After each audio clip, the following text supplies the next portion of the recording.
Some collectors are calling this the smartest business tactic they have ever seen. On the other hand, we're having collectors saying this is a very scummy tactic that they may have ever seen. The Paul Skenes 1 of 1 2024 Topps Chrome Update Patch Auto controversy, if that's what you want to call it, has gotten a lot worse. And we're going to talk about the newest updates with this news, because this is actually, well, I'll wait till we get to it.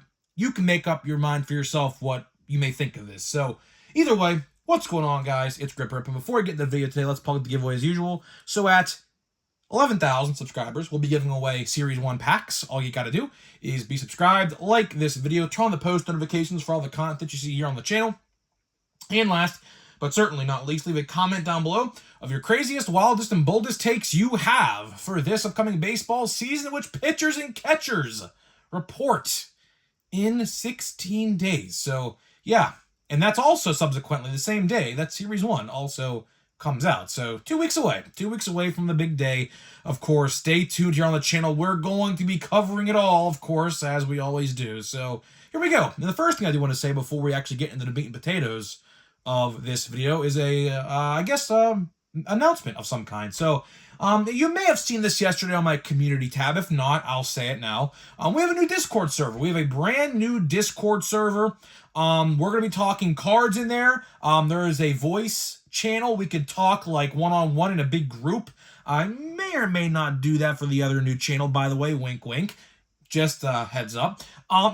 Pre-order links for the newest cards are going to be in there as well. So it's really going to be your one-stop shop to everything card related. And I just want to grow a big community. So if you have Discord, click the link. It's going to be in my description from this point on going forward. And yeah, let's have fun on Discord. And of course, just be respectful. It's all I ask.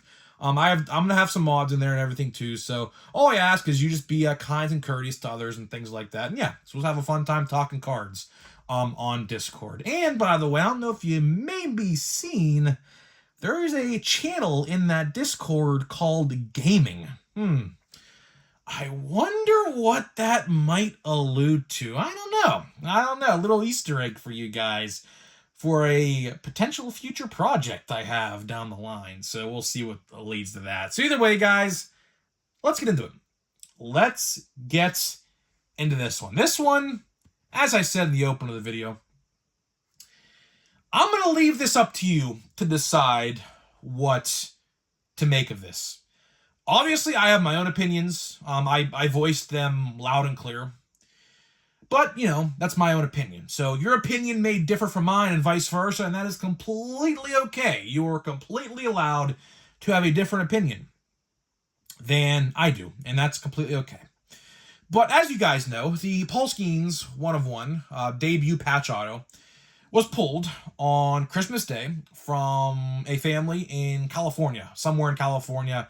I don't know exactly where. I think it was LA. I'm pretty sure, maybe around that area. I'm not entirely sure. But either way, it was pulled. Now, the conspiracy theories, and that's what I'll call it, because that's exactly what this is. The conspiracy theories started pretty instantly with this, because what happened was this card was announced that it was pulled, I think like Monday or Tuesday or Wednesday of last week sometime.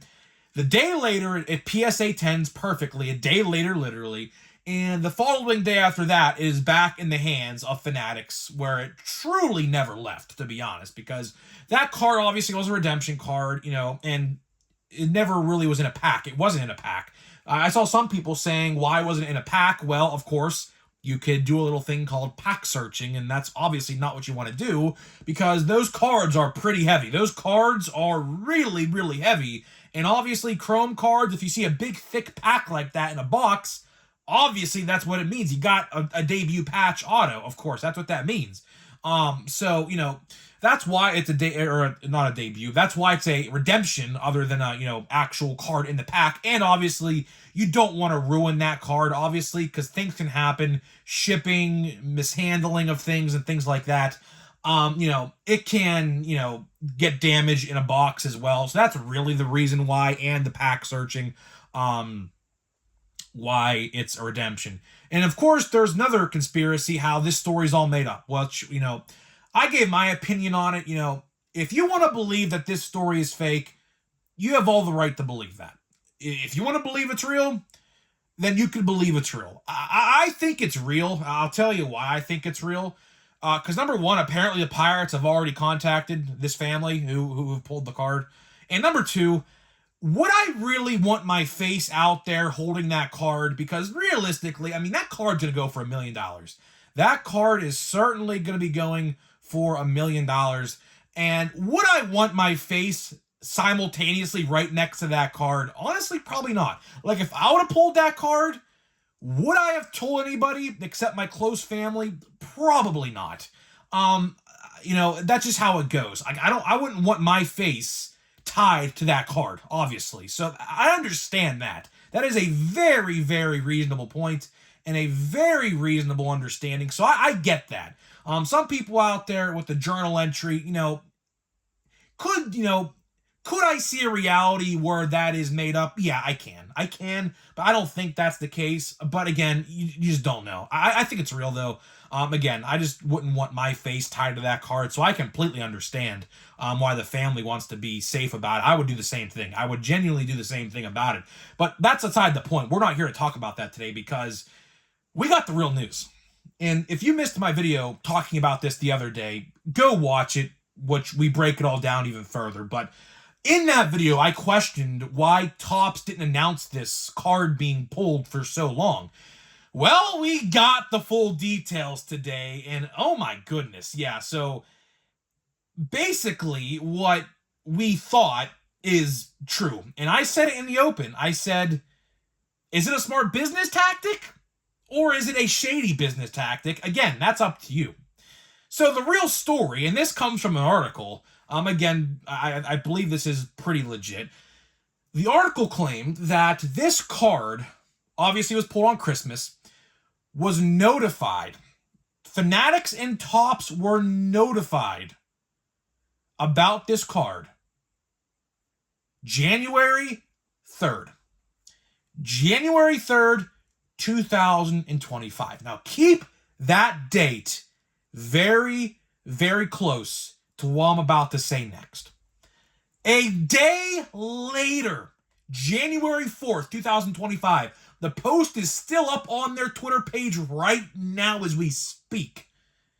Topps made a post, and I assume on Instagram and Facebook as well, that the Skenes card was not pulled yet. But they were notified a day ahead of time, at least according to this article.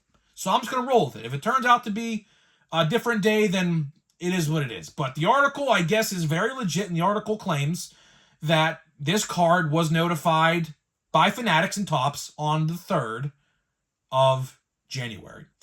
So we went pretty much about 3 weeks. The card, I believe, was pulled on the 24th, I do believe, of January, or the 3rd. I don't remember exactly which day. But regardless, it's about 3 weeks. So basically what happened, and this is why people are really upset, is that Topps didn't say a peep until it was in the hands of PSA. Because I guess PSA was going to reveal it. I guess there's some database or something. I don't really look into this stuff. I don't really care to. But apparently there's some database of some kind to show when cards get graded or something. And I guess it would have popped up in the system that it was graded, which would have obviously got out to the public. So I guess Topps really didn't have a choice until that point to officially announce it, if you get what I'm understanding or what I'm trying to say here, right?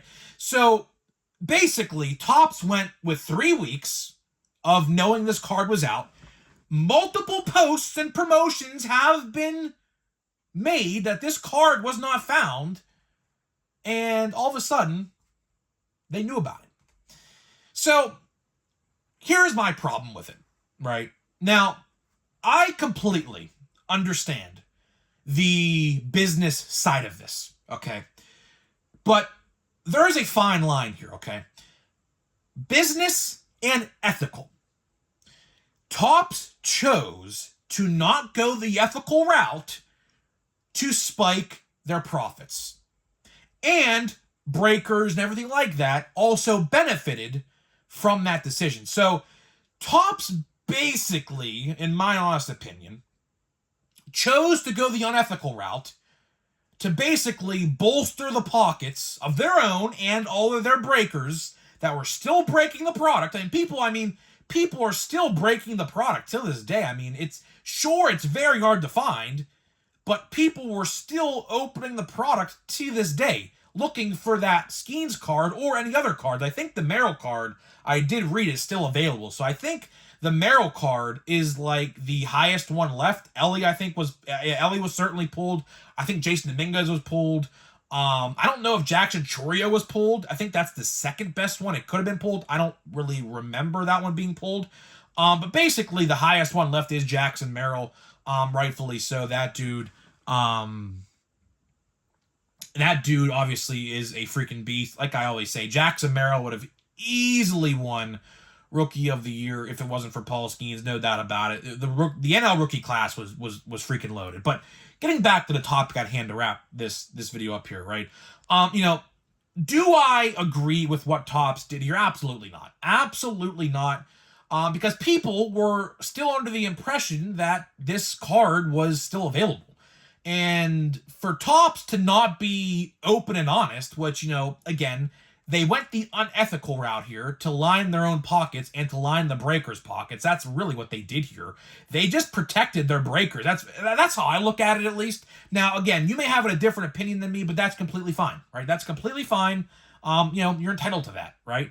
But the fact that they knew, potentially, according to this article, on January 3rd, and, didn't tell us for 3 weeks, that's pretty sus. Now, I know you're going to have this question as well, and the article actually talked about this as well. Why didn't the family notify Topps or Fanatics earlier? Well, unfortunately, there, of course, is the wildfire situation going on in California, Southern California. And unfortunately, I think it said they had to relocate 2 times. I think that's what the article said, 2 or 3 times, unfortunately. But, that's understandable. I completely get it. But, it is what it is. It's very unfortunate what's going on over there in Southern California, and the government. I mean, I don't want to get into politics, obviously, but the government there has not really done a good job in local government in California. Obviously with what's going on, but that's why, at least according to the article, why it said they didn't notify Topps for like an entire week, which again, understandable. That's completely fine.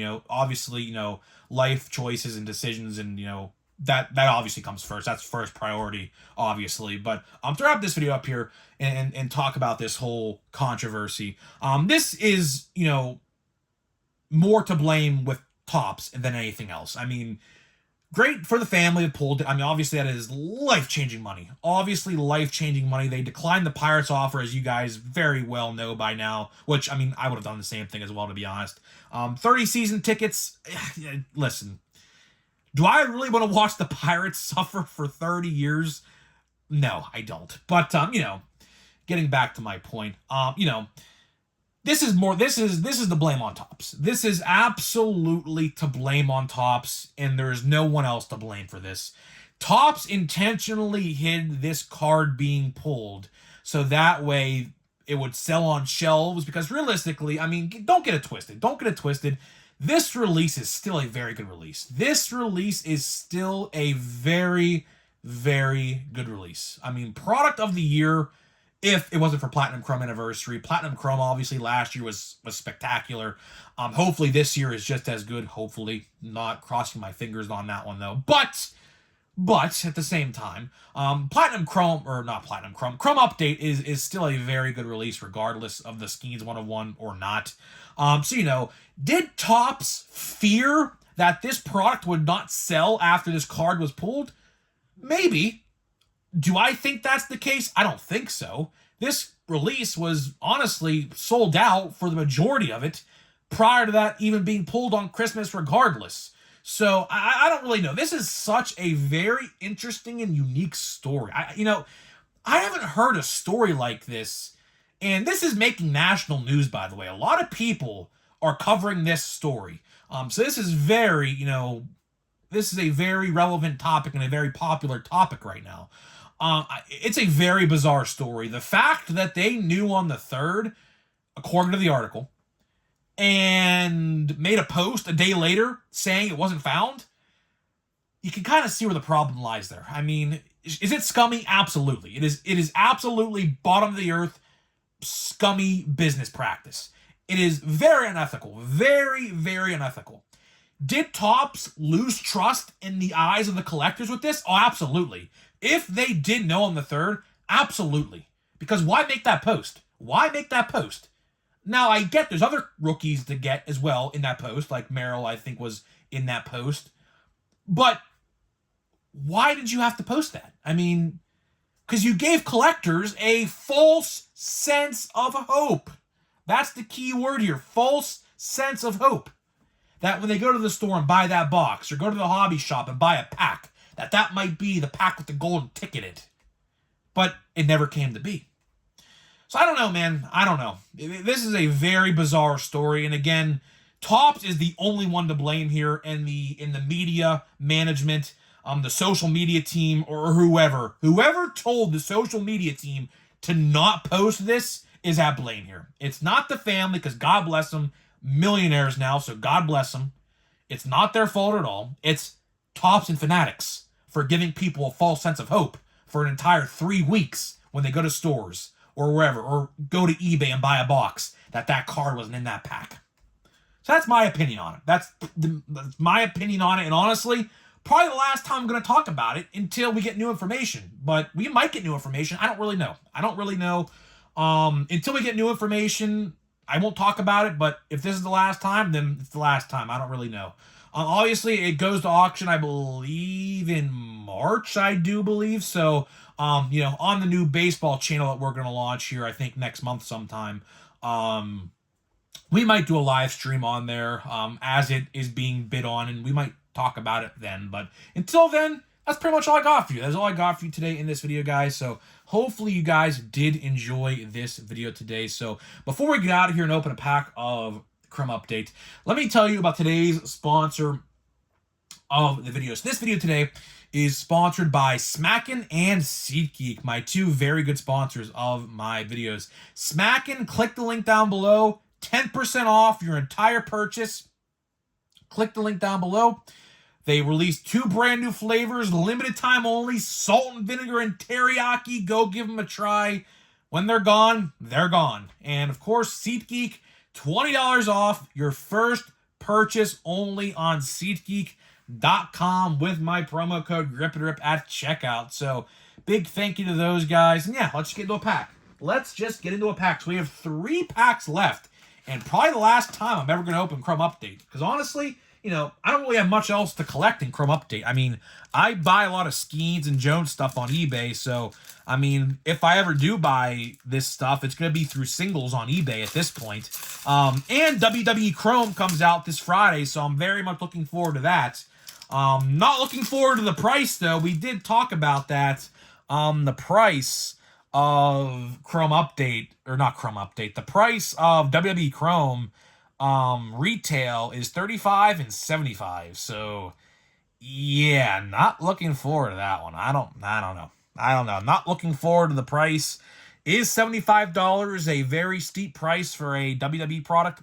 In my opinion, yeah. But it is that. Oh, that's a good one. That is a good one. Wyatt Langford, X Fractor. I did not have that one, so that's a new one to the collection. I like it. And the last card, Ray Wave, is going to be a Daniel Hudson. So, it's funny. We haven't pulled a singular parallel. I kid you not. We have not pulled a singular parallel in 6 boxes yet, with 2 packs left to go. And it's funny. On Christmas Day, I opened a box, an autograph parallel, and a parallel. So I pulled 2 parallels in 1 box on Christmas, and I have not pulled a parallel since. That's kind of crazy if you want to think about it like that. But I don't know. Maybe my luck ran dry, and honestly, it's okay. Hopefully my luck is very good for Series 1. I don't think it will be. The odds are just going to be terrible, so I don't know. Hopefully my luck is good for WWE, though. I would love to pull a nice WWE Hall of Famer autograph, like an Undertaker or a Stone Cold, or maybe that Rock 1 of 1, by the way. Oh, man. But we'll talk more about that on Thursday and Friday, obviously. We have a couple more days to go before that happens. So either way, guys, I'm getting out of here. Let me know what you think about this Paul Skenes craze, hype, controversy, whatever you want to call it, and I'll see you guys in the next one.